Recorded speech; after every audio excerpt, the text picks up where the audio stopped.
Ada kitab judulnya Ar-Risalah Al-Qushairiyah. Nama penulisnya Imam Abul Qasim Abdul Karim Ibnu Hawazin Al-Qushairi. Meninggal di awal abad ke-5 Hijrah. 1000 tahun yang lalu lebih kurang.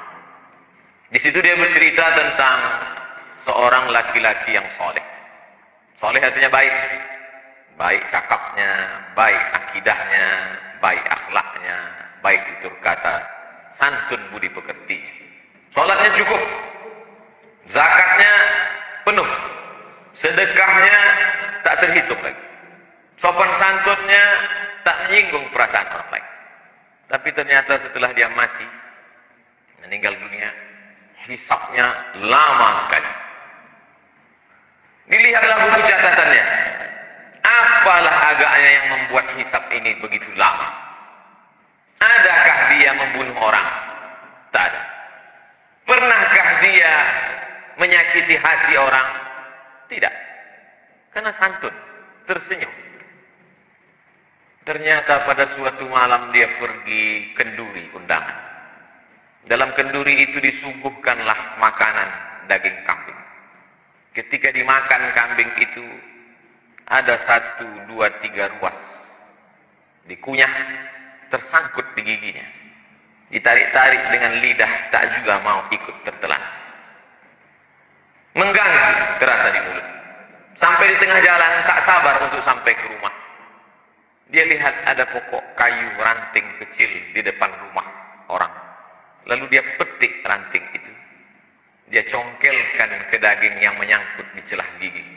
Maka lepaslah beban yang dari tadi mengganggu pikiran, hati, dan lidahnya. Setelah itu dia pulang tanpa beban. Ternyata yang membuat hisab itu lama di hadapan Allah Subhanahu wa Ta'ala bukan karena tidak bersedekah, bukan karena tak salat, bukan karena tak puasa, tapi ternyata satu ranting yang terambil tanpa izin yang punya pun membuat hisab itu lama. Ketika membaca kisah ini lama saya terduduk dan termenung. Tak pernah saya terpikir memikirkan nasib orang lain. Tapi yang terpikir bagaimana agaknya nasib saya, nasib khatib, nasib pribadi di hadapan Allah Subhanahu wa Ta'ala. Sudah berapa ranting kayu orang yang tertarik oleh tangan kita dan kita tidak merasa itu berdosa. Agaknya itulah pesan dari sahabat Nabi kepada tabi'in. Sahabat yang hidup dengan Nabi, tabi'in orang setelah sahabat Nabi. Apa kata mereka? Beda kami dengan kamu adalah kami orang yang hidup bersama Nabi Sallallahu Alaihi Wasallam.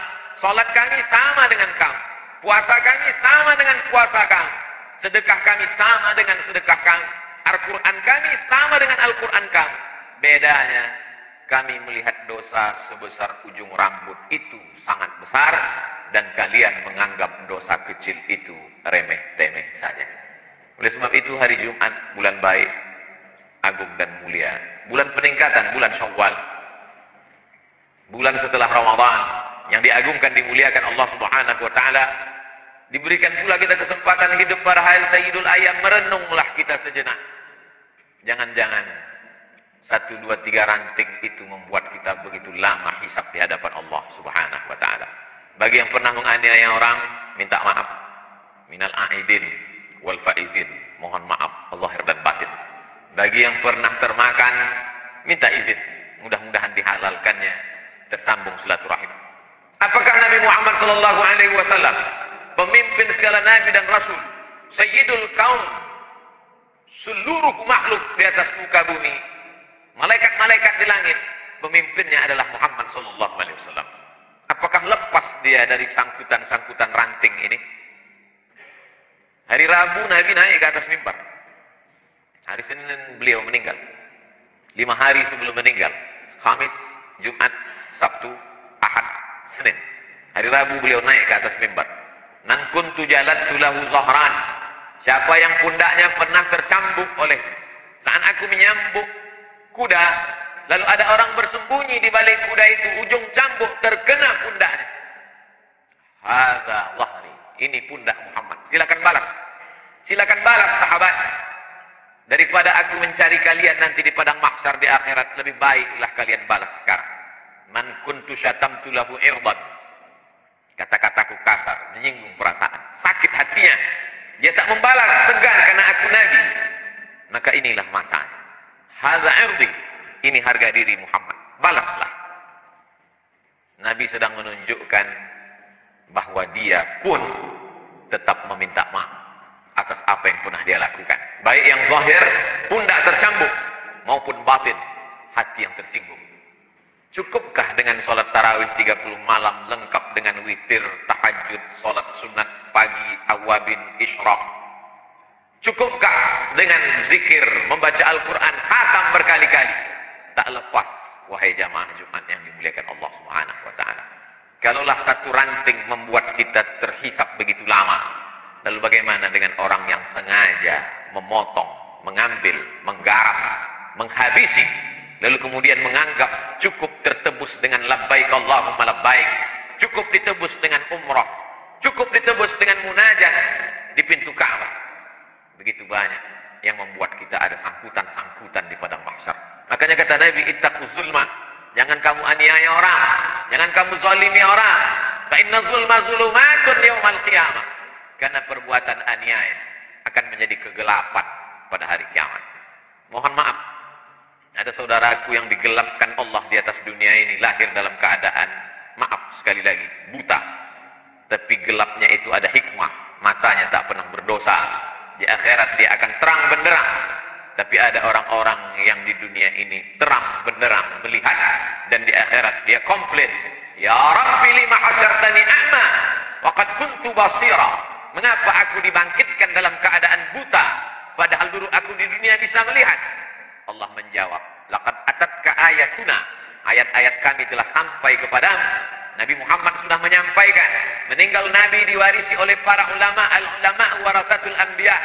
Tapi kau tak pernah mau tahu. Atatka ayatuna fanasitaha, ayat-ayat kami sudah kami turunkan tapi kau lupa. Fakadzalikal yauma tunsa, orang yang lupa maka hukumannya dilupakan. Jangan pernah lupa dengan security kita, cleaning service, office boy, tukang cuci, tukang kebun kita. Mereka orang-orang yang kita remeh-temehkan, kita rendahkan. Berapa tetes peluh keringatnya kita telan. Mereka hanya tersenyum saja. Dia akan datang menghadap. Kami tidak ada uang tambahan, Pak. Anak kami juga perlu bayar uang sekolah. Karena wabah tetap ada, sekolah libur, tapi uang sekolah tidak libur. Mereka hanya mampu tersenyum kalau kita katakan. Orang-orang kaya yang hebat dan gagah perkasa itu akan berkata, tidak ada uang, gaji ditunda. Mereka tidak melawan, mereka hanya tersenyum. Mereka hamba Allah yang lemah. Tapi ingatlah, hisab kita terlalu lama. Irhamu man fil ardi yarhamukum man fis sama. Berkasih sayang kamu kepada hamba-hamba Allah yang lemah di atas dunia, maka Allah akan sayang kepada kamu. Seorang laki-laki duduk di dekat Nabi Muhammad SAW. Nabi duduk memeluk cium Sayyidina Al-Hasan dan Sayyidina Al-Husain, anak kesayangan buah hati Fatimah, pernikahan dari Sayyidina Ali bin Abi Thalib radhiyallahu anhum ajma'in. Apa kata si Arab Badui yang duduk di samping Nabi? 10 anakku, satu pun tak pernah kucium. Apa jawab Nabi? Man la yarham la yurham. Man la yarham la yurham. Siapa yang tak ada rasa kasih sayang kepada makhluk, maka tak akan mungkin turun kasih sayang Allah kepada.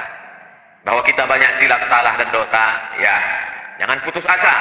Karena ayat yang pertama dalam Al-Quran, Bismillahirrahmanirrahim, dengan nama Allah Maha Kasih dan Sayang.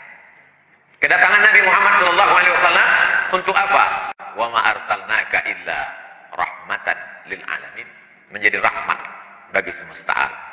Oleh sebab itu, bagi yang merasa silap, salah, dosa, ranting-ranting kayu, maka itu semua akan terlepas dari hisab kalau kita mau meminta maaf.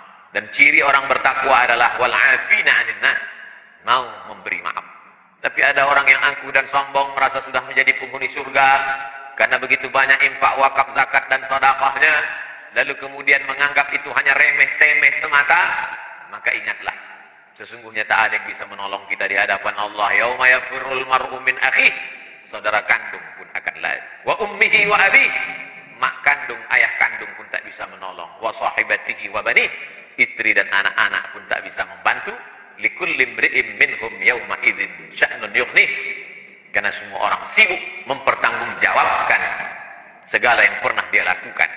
Termasuk yang akan dipertanggungjawabkan adalah ranting-ranting tadi. Khutbah Jumat sulit untuk ditangkap karena situasi dan kondisi, tapi insya Allah keyword kata kuncinya mudah saja. Pulang jamaah Jumat ke rumah, ingat satu kata, ranting kayu yang remeh-temeh dan sepele, tapi dapat menyebabkan kita terkena hisab begitu lama. Yang menyampaikan nasihat belum tentu lebih mengamalkan daripada yang mendengarkan. Boleh jadi yang mendengarkan lebih dulu selamat daripada yang menyampaikan. Siapa yang paling mulia di antara kita hari ini? Khatib tidak lebih mulia. Imam belum tentu mulia. Inna akramakum indallah, yang paling takut kepada Allah, itulah yang paling mulia. At-taqwa hahuna, takwa itu letaknya di sini kata Nabi. Bukan pada sorbannya, bukan pada jubahnya, bukan pada titelnya. At-taqwa hahuna, at-taqwa hahuna. Kalau ada rasa takut dalam hati, segera meminta maaf kepada manusia, meminta ampun kepada Allah, mendapatlah dia husnul khatimah. Tapi yang angkuh dan sombong, merasa cukup dengan amal, la yadkhulul jannah, tak masuk surga. Man kana fi qalbihi mithqal habatin min khardalin min kibrin, ada sombong sebesar biji sawi. Barakallahu li wa lakum fil Qur'anil 'azim. Wa nafa'ani wa iyyakum bima fihi minal ayati wal dzikril hakim. Wa taqabbala minni wa minkum tilawatahu. Innahu huwal ghafurur rahim.